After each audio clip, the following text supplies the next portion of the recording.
Gonzalez, who brutally murders his own family and then confesses to a decade-old cold case. He approached our vehicle and said that he just did something bad. Somebody's on the bed. Oh, yo, it's real. Get EMS rolling. I tried to kill my sister's whole family, but two of them got lucky and lived. On January 13, 2023, a frantic man in Cleveland, Ohio weighs down police with a horrifying confession. I'm serious, I'm not crazy.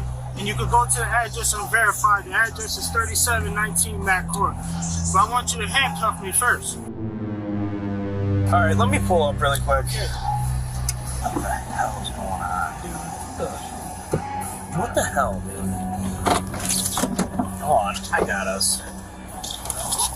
Get out, cuffs. Turn your camera on. Go ahead. Put us out at 44 on Clark with a male. He approached our vehicle and said that he just did something bad, and he's going to give us an address on Mac Court as to what he did and where it's at.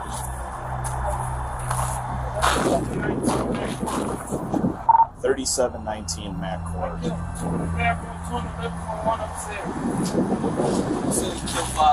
Martin tells the officers that he just killed 5 people and gives them the address of where it happened. But this wasn't the first confession he made. Before flagging down the police cruiser, Martin called his ex to tell her his horrific crime.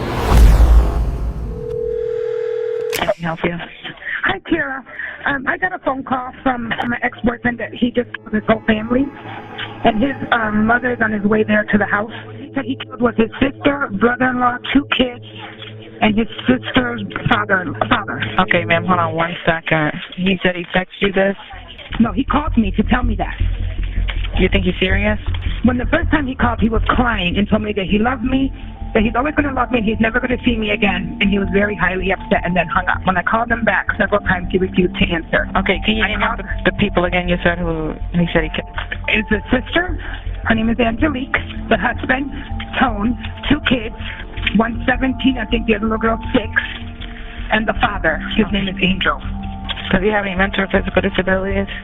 No, he's bipolar, but he did tell me that he has a gun and he still has 2 bullets in it. And I know the mom and the grandmother are on the way to the house. But he kept saying, I killed them all, I killed them all. My daughter lives here. I got a call from 2 cousins, my son, them all. I don't know, I just got here and I don't trust him, so I was afraid to knock on the door. I was waiting for you guys. His son's not here, I don't believe. He approached 2. Do you know the cousin? Does he have mental disorders? What's up? Who? Who's the guy that called? My son, yes. He was locked up for 20 years. Yes, he's got mental What was he issues. locked up for? All kinds of violations. Like violence yes, against people? Yes, yeah. Okay, well, just hang tight for us. Additional units respond on scene and find Martin's mother outside the home. Confused and increasingly concerned about her daughter and her family, she immediately demands answers that officers don't have. But as they enter the home, they soon discover evidence of Martin's horrifying crime.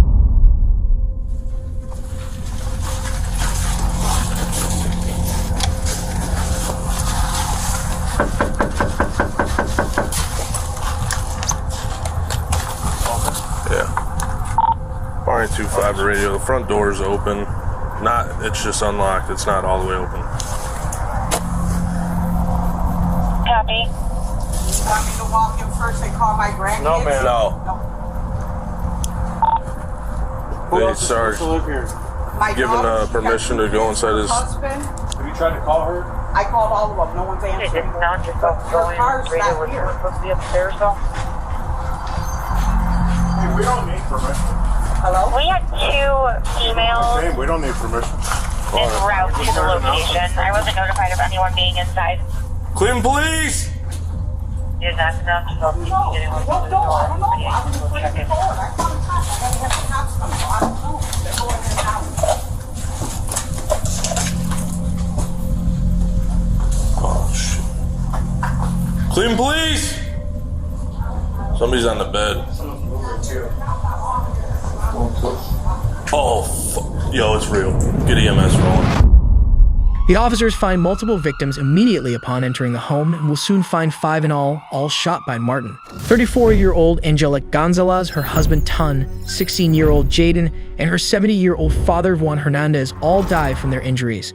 Luckily, her 8-year-old stepdaughter survived with a lifetime of trauma ahead. But while Martin's own mother admitted her son is mentally ill and dangerous, what caused him to snap that night and slaughter his own family? He's brought into an interrogation room so investigators can find out and has no problem discussing his reasons why.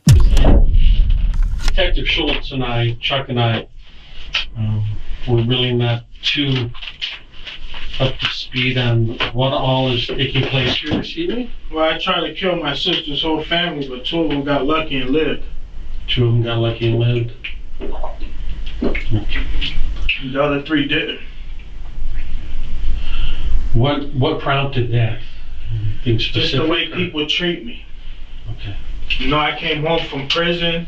I didn't bother nobody. I tried to get a job. They're gonna tell you when they scrambled through my tablet. I was on deed. I did job interviews. I went to Catholic churches. Just couldn't get a job.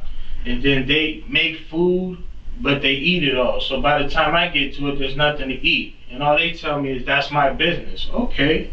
So I let that go on for months. You know, I got blisters on my feet from walking 11 miles trying to get a job, but you guys got 2 cars and you can't drive me? Sure. So I killed him. Martin bluntly states the simple reasons he murdered his family. They didn't save him any food and wouldn't give him a ride. While it doesn't seem like a reasonable response for normal people, it makes perfect sense in Martin's diseased mind. He now walks investigators through his crimes in chilling, matter-of-fact detail. Can you walk us through the events of this evening, how it transpired? No, I came upstairs to eat, and I asked my sister's dad, no, I'm lying.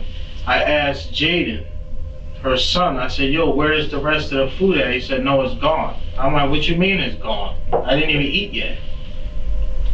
So he was like, well, I don't know what to tell you. So I said, okay, well, where's my sister at? So I asked my sister, I said, where's the food at? She said, I don't know. Why are you asking me? I said, okay. I said, yo, I didn't eat. We're gonna have a problem. Nobody said nothing. So, they had to go. Martin explains how he finally decided his family had to go after they didn't save him any dinner. But when he's asked about the gun he used, he makes a startling confession, which soon leads to the solving of a crime that happened 400 miles away. Did you take it out of the house with you? Yeah, it was on me. I don't know where I put it at. I had to put it somewhere. But you left the house with the gun? Yeah, I wasn't gonna leave it there. This ain't the first time I'm killing somebody. I got caught with the first gun on the first body. They just couldn't prove it was me. Where was that at? New Jersey. I gave the guy's name is Jamie Molina. I killed him on October 13, 2013, Northgate Park, broad daylight. Why'd you do that? He robbed me. What was his name? Jamie Molina.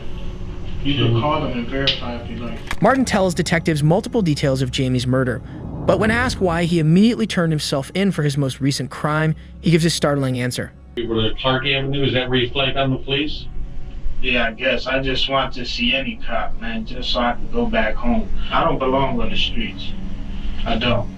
You got other people who belong on the streets. I don't. They should have never let me home. So when you left the house from walking, did you like throw it in the garbage can, house, or just on the street? I don't know. My mind was just focused on, I need to go home. I didn't care about where the gun was at. I didn't care about if they was looking for me, nothing. I just wanted to come back home.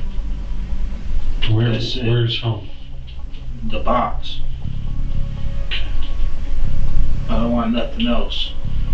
So I'm guilty of it. You can write it down. I don't really care. Martin says that he simply wants to go home, which for this lifetime offender is 6 by 8 foot prison cell. And as he details his bloody rampage, he assures it's the only place he'll end up. So do you recall who all was in the house? Well, I know I walked into my sister's room and I shot Tone first. You say Tone? Yeah, Anthony. Is that the 16-year-old? No, that's the black dude.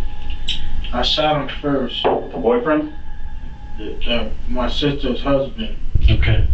And then my sister looked at me and put her hands up, and I shot her.